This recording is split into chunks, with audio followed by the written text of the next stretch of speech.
आज हम आपको शिव पार्वती के बीच का वो संवाद सुनाने जा रहे हैं जिसमें छिपा है होली के रंगों के त्यौहार का असली अर्थ।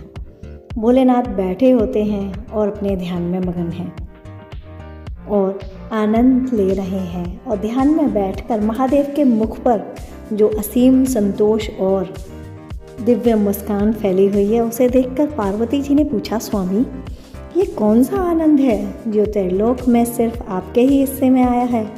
आप ध्यान में हैं फिर भी मुस्कुरा रहे हैं, ऐसी क्या बात है? और ना कोई इच्छा है आपके चेहरे पर, ना कोई लालसा, बस ऐसा है कि आपने सब कुछ पा लिया है। इस आनंद का रहस्य क्या है? क्या यही धरती पर रहने वाले लोगों को भी नसीब होता है? पार्वती के इतने सारे प्रश्नों के एक साथ सुनकर भोलेनाथ ने आंखें खोल दी और मुस्कुराते हुए उत्तर दिया। बोले, देवी आपने जो आनंद का प्रश्न पूछा है तो इसकी एक कथा सुनाता हूँ, वो सुनिए। शिवजी कहने लगे, मैं मंदिर में बैठकर राम राम का जप कर रहा था। दिन चढ़ा, शाम ढली और रात भी हो गई। प्रभु के शयन का समय हो गया। पुजारी ने कहा अब राम जी विश्राम करेंगे और यह कहकर मंदिर बंद कर दिया। मैं राम की खोज में फिर से भटकने लगा। गंगा किनारे यूं ही बैठा रहा। सुबह हुई, देखता हूँ कि एक अर्थी चली जा रही है। उसमें शामिल लोग कहते जा रहे हैं, राम नाम सत्य है। मैं इसी धुन को सुनकर उनके पीछे चलने लगा और पहुँच गया शमशान। वहाँ क्या देखता हूँ? जो राम घर में नहीं है, मंदिर में नहीं है, जंगल, पर्वत, नदी और सागर में नहीं है, वो राम तो शमशान में चारों ओर हैं। राख की डेरी के नीचे, उसके ऊपर भस्म हो रही देह में, वहाँ तो राम का नाम ऐसा बिखरा पड़ा है कि फिर मुझे कहीं जाने की ज़रूरत ही नहीं पड़ी। मैं तो समा गया उसी राख और उसी ढेर में। मैंने तो अपना घर ही बना लिया। मैं वैसे भी अनिकेत था, अर्थात बिना घर का, और फिर वही मेरा घर हो गया। मैंने राख मल ली और जीवन के रहस्य को मैं समझ चुका हूँ। इसका असली रंग यही है। मृत्यु मुक्ति है, मोक्ष है, और इसी से नया द्वार भी खुलता है। मैंने इसी सफ़ेदी में सारे रंग पा लिए हैं और यही मेरे आनंद की असली वजह भी है।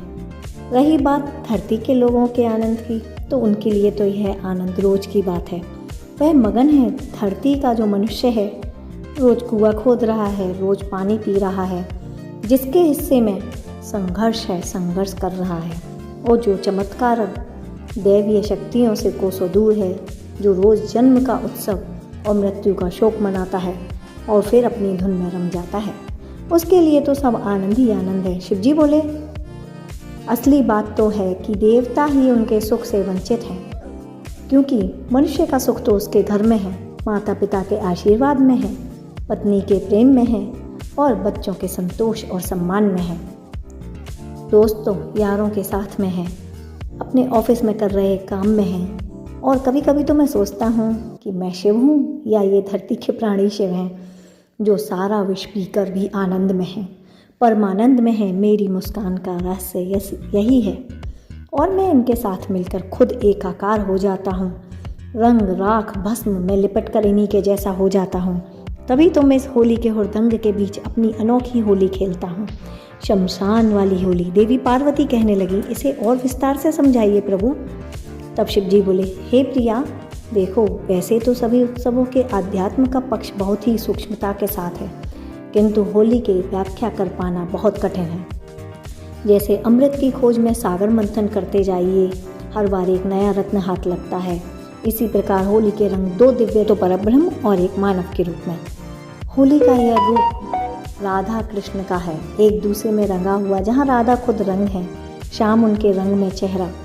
जहाँ पर्वत के पत्थर भी शाम है और यमुना की धारा से लेकर ओस की बूंद तक राधा है। दूसरी धारा खुद मेरी ही बनाई हुई है। मैं शमशान में बैठा हूँ, मुस्कुरा रहा हूँ, शांत चित्त होकर। त्रिशूल और वासुकी को मैंने अलग रख दिया है। गंगा की बहती अविरल धारा फिर से जटाजूट में बांध लिया है। फिर मैं त्रिभंगी मुद्रा में आ जाता हूँ और अपना हाथ उठाता हूँ, धरती के समानांतर लाकर रोक लेता हूँ। फिर धीरे धीरे हाथों को हृदय की ओर लाता हूँ। बाएं पैर को दाहिनी जांघ पर रखकर जिस मुद्रा में आता हूँ, यह मुद्रा आत्माओं के जागरण की है। मैं शिव संसार की सभी आत्माओं की ज्योति हूँ। मेरी यही नट भूतों का भगवान खुद को रात में लपेट लेता हूँ और हर डर प्रेत सभी भूत बनते हैं। यह तो होली है जहाँ भक्त भी भगवान है और भगवान भी उनके जैसे हैं। उनके साथ उनके बीच यह वसंत का समय है। आत्मा चेतना का आनंद ले रहे हैं और वह कहते हैं, देखिए संसार में आत्माएं होली खेल रही हैं, तो आप उनके डूब जाइए इसके लिए और जो संसार का रंग है बन जाइए, सर्वरोग हो जाए।